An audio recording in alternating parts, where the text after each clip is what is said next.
Baik. Kemudian pertanyaan yang kelima ya.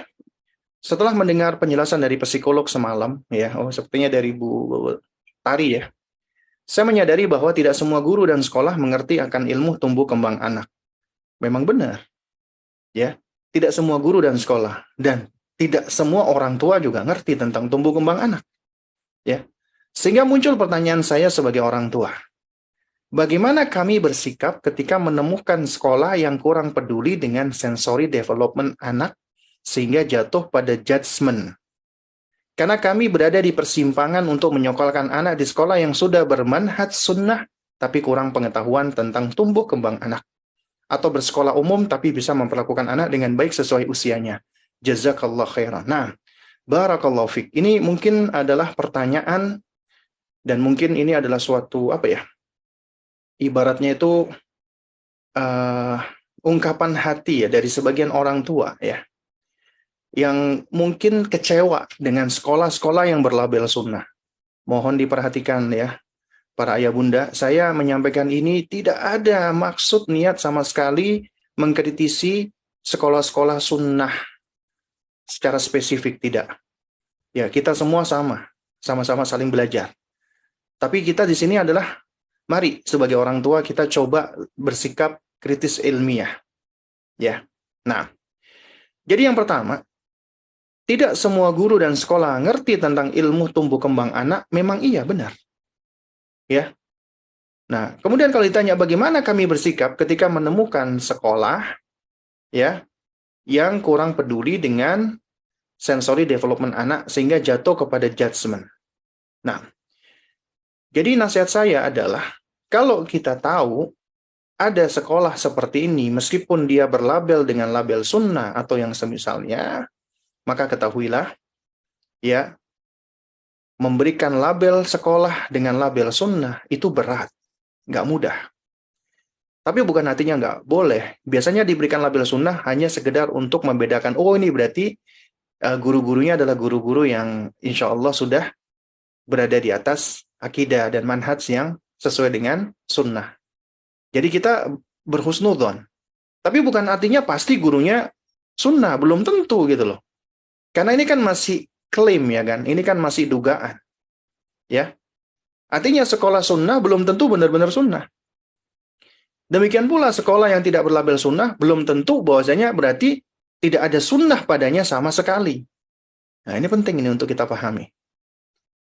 Bisa jadi ada sekolah yang tidak dilabeli dengan sunnah, tapi ternyata secara praktek pembelajaran itu lebih selaras dengan sunnah Nabi.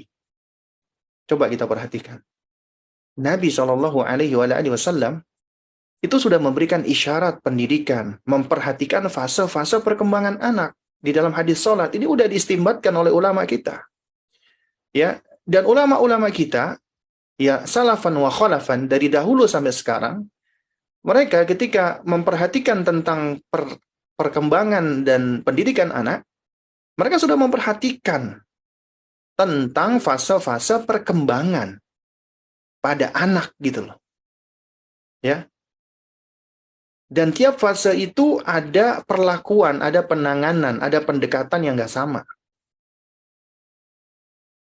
Contoh misalnya, ya, Nabi Shallallahu Alaihi Wasallam itu dengan sarih mengatakan muru auladakum bis shalah wa hum abna'us sab'in. Perintahkanlah anakmu untuk sholat di usia 7 tahun. Kemudian ada sekolah berlabel sunnah, anak usia 5 tahun itu udah disuruh diperintah sholat. Ya. Kemudian ketika sholat misalnya masih goyang-goyang ke sana kemari, itu udah diberikan hukuman misalnya. Nah pertanyaannya, sekolah ini menerapkan seperti ini ikut siapa gitu loh. Ya. Mengikuti tata cara dari mana? Ini memang masih apa ya? Debatable ya. Karena mungkin dia punya sisi pandang lain, ya. Tapi dari yang saya pahami, ya, kalau ada sekolah seperti itu, maka pertanyaannya Anda mengikuti siapa? Meskipun berlabel sunnah, tapi kalau pendekatan misalnya murid udah ditakwif, udah ditakut-takutin, udah diancam, ya, murid ketika masih usia kanak-kanak itu harus disuruh nurut, nggak boleh membantah sedikit, harus diem, harus ini. Katanya pembelajaran adab. Adab itu tidak diajarkan dengan cara pemaksaan seperti ini gitu loh. Keliru. Nah, oleh karena itu makanya apabila ada sekolah berlabel sunnah tapi menerapkan hal seperti ini, mungkin bisa jadi ini ya, secara materi konten ya nyunnah. Tapi secara pelaksanaan belum tentu nyunnah. Ya.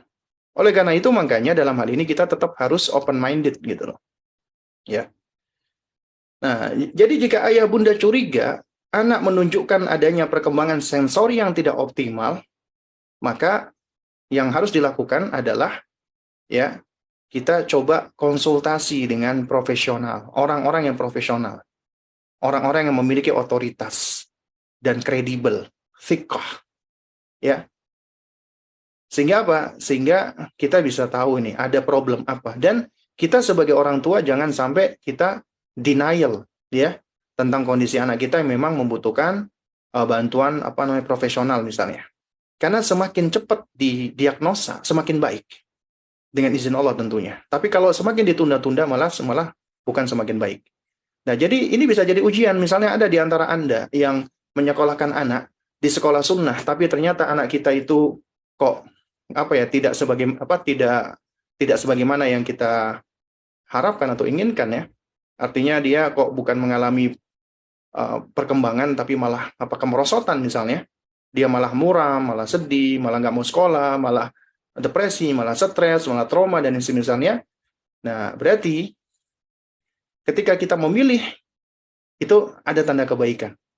Allah Subhanahu wa Ta'ala ingin mengingatkan kita agar kita lebih memperhatikan anak kita dan agar kita ya bisa tahu cepat mendiagnosa kondisi anak kita. Nah, kemudian ingat, sekolah pun juga nggak ada yang sempurna. Karenanya, yang lebih tahu tentang anak kita, itu adalah seharusnya orang tua, bukan guru. Karena itu sering-sering kita berkomunikasi dengan sekolah, dalam hal ini dengan guru. Sering berkomunikasi. Ya.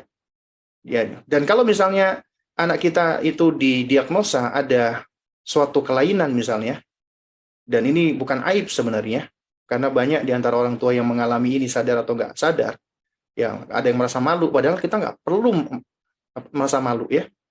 Jadi itu perlu untuk dikomunikasikan dengan sekolah dan juga dengan guru agar mendapatkan penanganan. Karena metode pembelajaran yang tepat itu adalah tidak disamakan semua anak, tapi harus diberikan porsi sesuai dengan kebutuhan anak dan kondisi anak. Ya.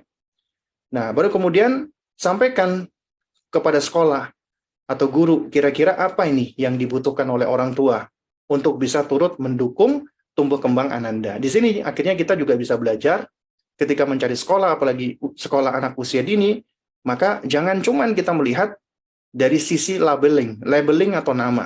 Atau kita lihat sesuatu yang tangible. Hafalannya, Masya Allah. Anaknya bisa calistung, dan seterusnya.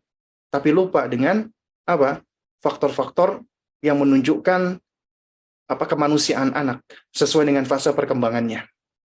Ya. Nah, jadi ingat ya jamaah sekalian yang dimuliakan Allah Subhanahu wa Ta'ala, kemampuan kognisi, menghafal, membaca, menulis, berhitung, ya itu adalah kemampuan yang bisa dikejar. Tapi membangun pondasi, ya akidah, akhlak, adab, kedisiplinan, kemandirian itu butuh proses. Dan ini yang lebih dibutuhkan sebagai pondasi mereka sebelum mereka siap belajar. Makanya usia di bawah 7 tahun adalah usia prasekolah. Itu diakui, ya betul. Nah jadi dalam hal ini ya jika Anda kecewa dengan sekolah yang dikatakan bermanhaj sunnah atau yang semisalnya, itu suatu hal yang manusiawi. Tapi jangan sampai dengan adanya kekecewaan kita ini, kita akhirnya langsung a priori, kita antipati dengan yang semua yang berlabel sunnah. Jangan. Ya. Karena tidak semua seperti itu. Ya.